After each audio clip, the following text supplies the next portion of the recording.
Hello, welcome to learn at scholar. So आज हम दो पोएम स्टार्ट करेंगे, fire and ice and dust of snow. दोनों ही पोएम काफ़ी छोटी है और बहुत ज़्यादा इम्पोर्टेंट है क्योंकि इसमें से काफ़ी सारे क्वेश्चंस आते हैं बोर्ड में और इसमें कौन कौन से फिगर्स ऑफ स्पीच हैं वो डिस्कस करेंगे और इसके कुछ पीवाईक्यूज।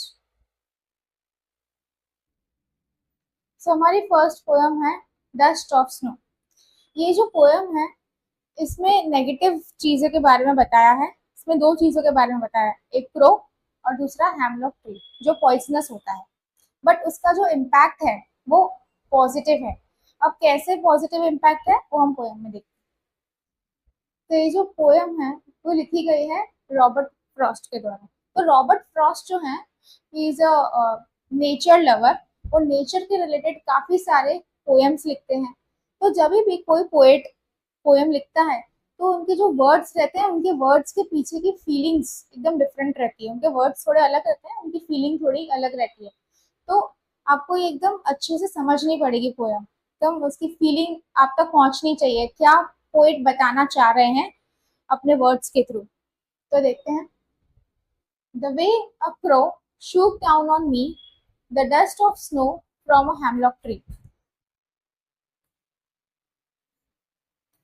तो यहाँ बता रहे हैं जिस तरीके से क्रो ने मेरे पे स्नो गिराई, मतलब क्रो ने हैमलॉक ट्री के थ्रू पोइट के ऊपर स्नो गिराई है। जैसा कि आप देख सकते हैं पोइट जो है वो हैमलॉक ट्री के नीचे बैठे हैं। तो हैमलॉक ट्री जो है वो नेगेटिव माना जाता है बिकॉज ये पॉइजनस होता है और क्रो को भी नेगेटिव माना जाता है, वो नेगेटिविटी स्प्रेड करता है। तो ये नेगेटिव चीज है। और जैसे ही क्रो ने थोड़ी स्नो गिराई किसके ऊपर, पोइट के ऊपर, और क्रो कहाँ पे बैठा है, हैमलॉक ट्री पे। Has given my heart a change of mood. तो वैसे ही इनका जो मूड है वो चेंज हो गया, रॉबर्ट फ्रॉस्ट का मूड है वो एकदम चेंज हो गया, बदल गया। And saved some part of a day I had rued. तो जो पोइट है मतलब वो कह रहे हैं पहले उनका दिन बहुत ज्यादा खराब था, बहुत ज्यादा दुखी थे, पर जैसे ही क्रो ने हैमलॉक ट्री के थ्रू जो स्नो गिराई उसके बाद उनका मूड चेंज हो गया, अच्छा हो गया उनका मूड। तो जो बाकी का दिन था वो उनका बेटर हो गया, अच्छा हो गया। इसका मतलब है रिग्रेट। तो जब उनको रिग्रेट हो रहा था, उनका दिन अच्छा नहीं गया था, उनका मूड बहुत ज्यादा खराब था, उसके बाद जैसे ही ये इंसिडेंट हुआ, ये दो नेगेटिव चीज के थ्रू उनकी लाइफ में एक पॉजिटिव इम्पैक्ट पड़ा। मतलब कि इसमें बता रहे हैं कि दो नेगेटिव चीज के थ्रू उनकी लाइफ में एक बड़ा इम्पैक्ट आया, वो पॉजिटिव चेंज आया, उनका मूड चेंज हो। सो बस इतना ही पोएट बताना चाह रहे हैं इस पोएम में। सो अब देखते हैं इस पोएम में कौन कौन से फिगर्स ऑफ स्पीच यूज किए गए हैं। ठीक है, तो पहला तो यहाँ पे है एंजॉयमेंट। क्यों? क्योंकि बिकॉज जब कंटिन्यूएशन में हम पोएम की लाइंस लिखते हैं विदाउट एनी पॉज तो उसमें एंजॉयमेंट आता है। यहाँ पे ना ही कॉमा किए गए हैं ना ही कुछ पंक्चुएशन मार्क्स है पोएम में, दैट्स वाई ये एंजॉयमेंट में आता है। फिर नेक्स्ट इसमें है पोएटिक डिवाइस इमेजरी। इमेजरी में जो आपको पोएट बताना चाह रहे हैं वो आप इमेजिन करो अपने माइंड में, वो कैसा सीन क्रिएट कर रहे हैं। जैसे कि ये पिक्चर में भी दिखाया है कि वो बैठे हैं हैमलॉक ट्री के नीचे, ऊपर क्रो है और वो उन पे थोड़ी स्नो गिरा रहा है वैसे। नेक्स्ट आता है एजोनेंस। एजोनेंस में होता है रिपीटेशन ऑफ वॉवेल साउंड। तो जैसे कि ये दिख रहा है यहाँ पे क्रो, ओ साउंड आ रहा है यहाँ पे शूक और यहाँ पे डाउन में आ रहा है। तो वॉवेल साउंड का जब रिपीटेशन होता है तो उसे कहते हैं एजोनेंस। तो जब भी आपको एग्जाम में कोई 3 या 4 लाइन दी गई हो तो आपको वो 3 और 4 लाइन में से ही आइडेंटिफाई करना रहता है कि उसमें पोएटिक डिवाइस कौन सा यूज किया है। जरूरी नहीं है कि पूरी पोएम में वो पर्टिकुलर पोएटिक डिवाइस बताए तो आपको वो भी लिखना है, बस आपको 3 और 4 लाइन के बेसिस पे ही सारे पोएटिक डिवाइस बताने रहते हैं। अब आते हैं हमारी नेक्स्ट पोएम पे जो है फायर एंड आइस। ये हमारी नेक्स्ट पोएम है फायर एंड आइस। ये भी रॉबर्ट फ्रॉस्ट ने ही लिखी है। तो जैसा कि मैंने पहले आपको बताया था रॉबर्ट फ्रॉस्ट है वो नेचर लवर हैं, वो नेचर के रिलेटेड बहुत सारी पोएम्स लिखते हैं जिसका बहुत ही ज्यादा डीप मीनिंग होता है। वो अपने वर्ड्स के थ्रू अपनी फीलिंग्स एक्सप्रेस कर रहे हैं, वो बताना चाह रहे हैं नेचर के रिलेटेड। तो देखते हैं इसमें वो क्या बताना चाह रहे हैं। Fire and ice. Some say the world will end in fire. कुछ लोग कहते हैं कि जो वर्ल्ड है वो फायर में खत्म हो जाएगा। तब यहाँ पे फायर का मीनिंग यहाँ पे क्या बता रहे हैं कि डिजायर। यहाँ पे फायर फायर को कंपेयर किया गया है। फायर का मतलब यहाँ पे बता रहे हैं डिजायर, ग्रीड, लालच। सम से इन आइज, कुछ कहते हैं कि आइज में वर्ल्ड खत्म हो जाएगा। आइज से यहाँ पे इसका मतलब है कोल्डनेस, हेट्रेड। ये दोनों ही वर्ड्स जो है वो यहाँ पे नेगेटिव वे में यूज किए गए हैं। हम्म,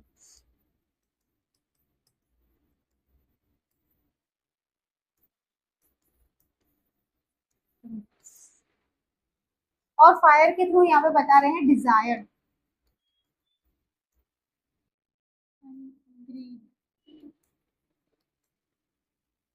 सो यहाँ पे फायर के थ्रू पोइट बताना चाह रहे हैं डिजायर, ग्रीड एंड लस्ट, लालच।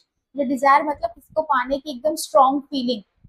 फिर नेक्स्ट आईज को बता रहे हैं हेट्रेड, जो नफरत, इनडिफरेंसेस, कोल्डनेस। तो जो दोनों वर्ड्स हैं फायर एंड आइस, दोनों को नेगेटिव वे में यूज किया गया है। From what I have tested of desire I hold with those who favour fire. तो एट द एंड पोइट यही कह रहे हैं कि मैं उनके साथ हूँ जो कह रहे हैं कि ये जो वर्ल्ड है वो कैसे एंड होगा, फायर। फायर से मतलब कि जो बहुत ज्यादा लालची है, मतलब ग्रीड बहुत ज्यादा फैल रही है, ठीक है। ग्रीड की वजह से, लालच की वजह से, डिजायर की वजह से, लस्ट की वजह से जो वर्ल्ड है वो एंड हो जाएगा। तो यहाँ पे ह्यूमन बिहेवियर दिखा रहे हैं। और ये जो फायर और आइस है, इसमें से हमें ह्यूमन बिहेवियर पता चल रहा है। तो ये पर्सोनिफिकेशन फिगर्स ऑफ स्पीच है। तो फायर एंड आइस के थ्रू पोइट जो है वो बताना चाह रहे हैं कि कई बार डिजायर और ग्रीड इतना ज्यादा हावी हो जाती है इंसान पे, जो वो खुद के ही काबू में नहीं रहता, वो बहुत गलत चीजें कर देता है, दूसरों को नुकसान पहुंचाने के लिए किसी भी हद तक चला जाता है, बियॉन्ड लिमिट्स, ठीक है। और तो इसमें पोइट क्या बता रहे हैं कि आइस को जो है वो इनडिफरेंस बताया गया है। इनडिफरेंस में बताया गया है कि जब भी कोई तकलीफ में हो, कोई दुख में हो, तो हमें कोई फर्क ना पड़े उस चीज से।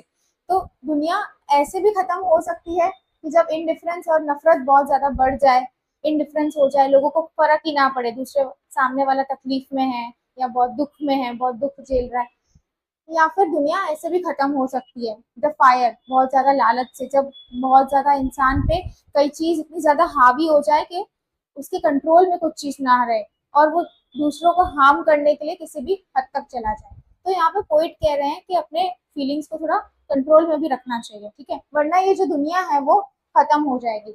और लास्ट में पोइट ने ये बताया है कि पोइट जो है वो फायर को सपोर्ट कर रहे हैं कि दुनिया कैसे खत्म होगी, विद द फायर। फायर के मतलब है डिजायर, ग्रीड एंड लस्ट।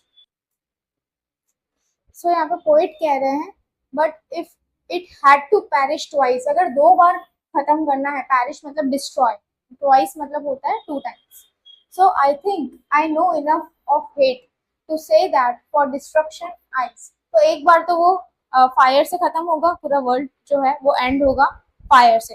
दूसरी बार जो है वो होगा आइस से। सो इसमें पोइट कह रहे हैं कि वर्ल्ड जो है वो खत्म हो सकता है। कैसे होगा, या तो फायर या तो डिजायर जो रहती है, डिजायर हर एक की रहती है, बट अगर हमारे कंट्रोल में हो और ऐसी डिजायर ना हो कि हमारी डिजायर की वजह से किसी को हार्म हो, या फिर ओल्ड में जैसे इंडिफरेंस बताया है कि हमें फर्क ही ना पड़े कि सामने वाला इंसान किस सिचुएशन से गुजर रहा है, उसको क्या बीत रही है, कितने दुख में है, कितने दर्द में है।